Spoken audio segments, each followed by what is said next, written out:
So hello guys, welcome to back our YouTube channel. So today we'll learn to use be verb. What's our be verb? Be verb কোনগুলো? দেখো am, is, are, was, were এগুলো হচ্ছে be verb. So today we'll learn to use be verb in sentences.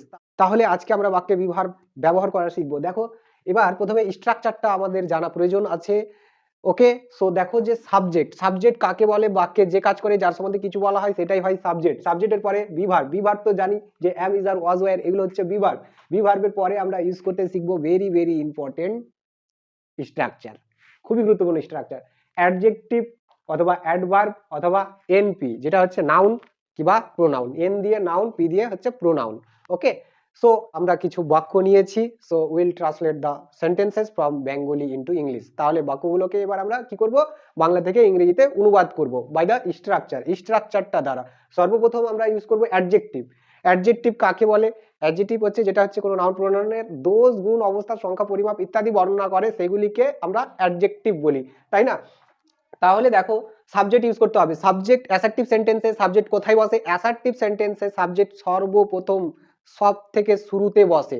তাহলে দেখো বইটা টিটা খানাখানি গুলিগালা যদি থাকে তাহলে দেখবো সেটা ডেফিনিট আর্টিকেল মানে হচ্ছে নির্দিষ্ট আর্টিকেল, যেটা দা নাউনটাকে নির্দিষ্ট করে দিচ্ছে, তাই তো?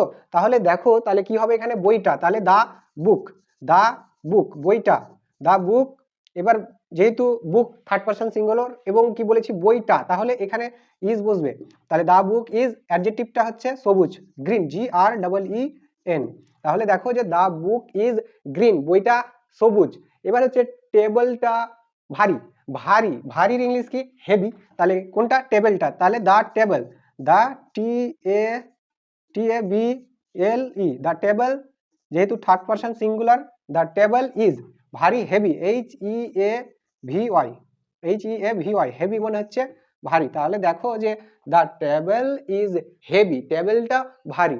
এটা দেখো জন সুখী, জন হচ্ছে একজন ব্যক্তির নাম, আর ব্যক্তির নাম সবসময় সিঙ্গুলার সাবজেক্ট, সবসময়। তাহলে দেখো জন, JOHN, জন যেহেতু সিঙ্গুলার এবং কোন tense? Present indefinite tense, is. তাহলে জন ইজ সুখীর ইংলিশ কি? Happy, HAPPY। তাহলে দেখো যে জন ইজ হ্যাপি, জন সুখী বা জন হয় সুখী। ওকে, এখানে দেখো যে কোনো বাক্য গঠন করতে ফাইনাইট ভার্ব বসবে, অত্যাবশ্যক। We must use finite verb to make any sentences. যে কোনো বাক্য গঠন করতে আমাদেরকে ফাইনাইট ভার্ব ব্যবহার করতে হবে। ওকে, তারপরেরটা দেখো যে রাম শক্তিশালীর ইংলিশ কি? শক্তিশালীর ইংলিশ হচ্ছে স্ট্রং মানে হচ্ছে শক্তিশালী, দৃঢ়, শক্ত।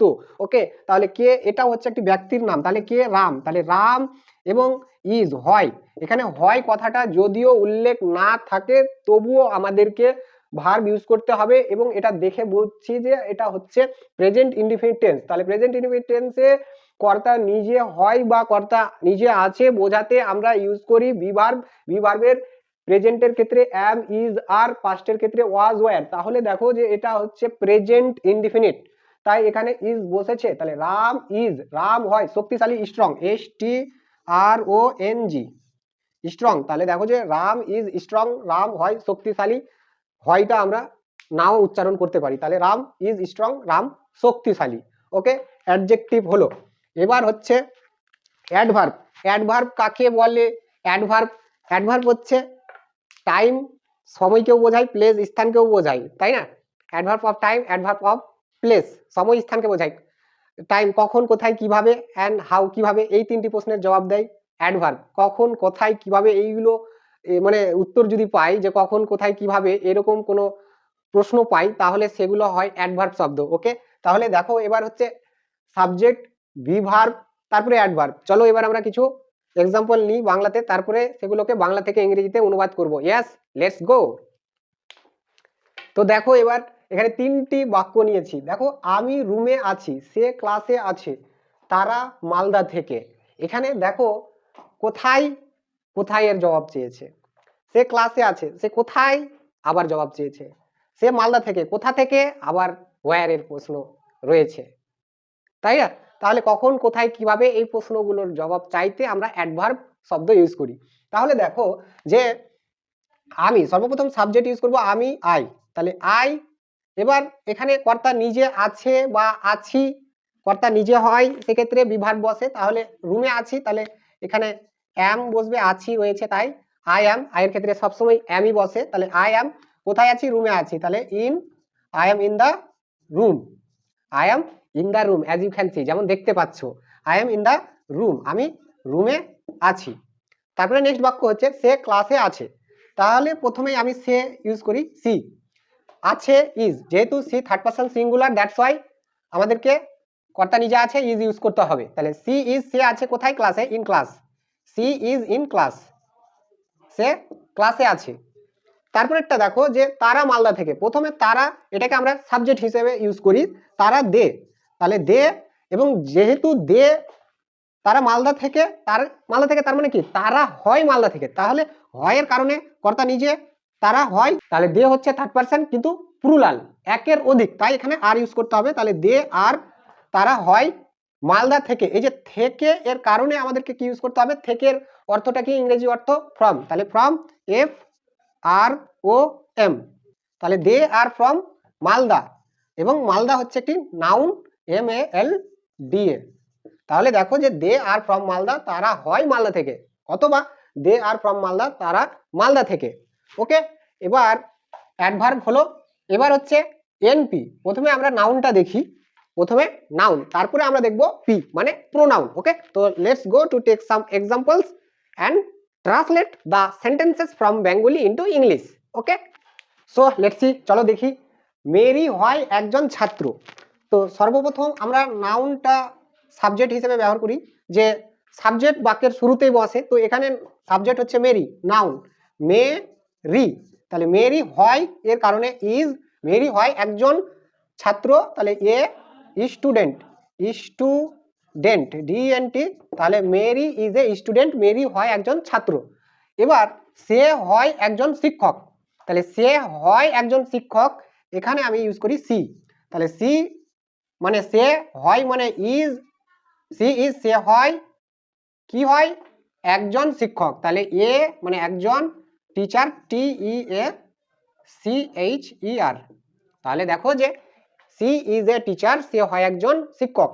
ওকে, তারপরে দেখো মিস্টার রায় একজন আইনজীবী, তাহলে কে, মিস্টার রায়, তাহলে MR মিস্টার রায় হয়, এখানে হয় তো নাই, যেহেতু মিস্টার রায় নিজেই একজন আইনজীবী, তাহলে এখানে প্রেজেন্ট ইনডিফিনিট, তো মিস্টার রয় হচ্ছে নাউন, দ্যাটস ওয়াই আমাদেরকে ইজ ইউজ করতে হবে বিভার্বটা, কারণ থার্ড পারসন সিঙ্গুলার, তাহলে মিস্টার রয় ইজ হয় একজন আইনজীবী, লয়ার, LAWYER, লয়ার, তাহলে mister Roy is a lawyer, mister Roy হয় একজন উকিল বা আইনজীবী। সে হয় টম, তাহলে সে হয়, কে হয়, সে হয়, তাহলে সে, তার মানে এখানে টম যেহেতু একজন ব্যক্তির নাম, ছেলের নাম, তাই আমাদেরকে এখানে হি ইউজ করতে হবে, হি হয় ইজ টম, TOM, তাহলে হি ইজ টম, সে হয় টম। তো এখানে দেখো যে এটাও হচ্ছে একটি নাউন, এ টিচার, টম হচ্ছে নাউন, এ স্টুডেন্ট হচ্ছে একজন নাউন, এ লয়ার একজন হচ্ছে নাউন, তো আমরা নাউন করলাম। এবার হচ্ছে প্রোনাউন, প্রোনাউন কখন আমরা ইউজ করতে পারি, ভার্বের পর, তো প্রোনাউন সাবজেক্টের স্থানেও বসে, আবার প্রোনাউন অবজেক্টের স্থানেও বসে, তাই না? তো এবার আমরা প্রোনাউন ইউজ করতে শিখব। এবার হচ্ছে প্রোনাউন, প্রোনাউন কাকে বলে, নাউনের পরিবর্তে যে সব শব্দগুলো আমরা ইউজ করি সেগুলোকে প্রোনাউন বলি, তাই না, সর্বনাম, প্রোনাউন মানে হচ্ছে সর্বনাম, তো নাউনের পরিবর্তে যে সব শব্দগুলো ইউজ হয় সেগুলো হচ্ছে প্রোনাউন। তাহলে এবার দেখো বি ভার্বের পরে আমরা ইউজ করব প্রোনাউন মানে সর্বনাম, সর্বপ্রথম ইউজ করব সাবজেক্ট, সাবজেক্টের পরে বি ভার্ব, বি ভার্বের পরে প্রোনাউন। ওকে, তাহলে দেখো যে সর্বপ্রথম এটা তুমি, তাহলে এটা, তাহলে ইট, এবং ইট যেহেতু সবসময় থার্ড পারসন সিঙ্গুলার, তাহলে ইট ইজ, এটি হয় তুমি, এর ইংলিশ হচ্ছে ইউ, তাহলে ইট ইজ ইউ, এটা তুমি, এবং প্রোনাউন সাবজেক্টের স্থানেও বসে, অবজেক্টের স্থানেও বসে, তাহলে ইট ইজ ইউ, এটা তুমি, এটা সে, তাহলে ইট ইজ সে, তাহলে ইট ইজ হি বা it is she. Okay, it is he বা it is she. It is, এই ফ্রেজটা মনে রাখতে হবে, ইট ইজ, তারপরে যে প্রোনাউনটা আমরা ইউজ করতে চাই সেটা। ওকে, ইট ইজ এই ফ্রেজটা মনে রাখতে হবে। তাহলে তারপরটা দেখো যে এটা টম, তাহলে ইট ইজ নাউন টম, তাহলে ইট ইজ টম, এটা টম। এটা রহিম, তাহলে ইট ইজ এই ফ্রেজটা সর্বপ্রথম ইউজ করতে হবে কি রহিম, তাহলে রহিম, তাহলে ইট ইজ রহিম। ওকে, তো এই ছিল স্ট্রাকচার। এই স্ট্রাকচারটা আজকে আমরা ব্যবহার করতে শিখলাম। This is a very very important structure to make sentences, বাক্য গঠন করার ক্ষেত্রে। Okay, so if you like the video so please like, comment, share and subscribe to the channel, এবং বেলের অল নোটিফিকেশনটাকে অন করতে ভুলো না। ওকে, to get more videos. So thanks for watching. See you again in the next videos. Thanks for watching.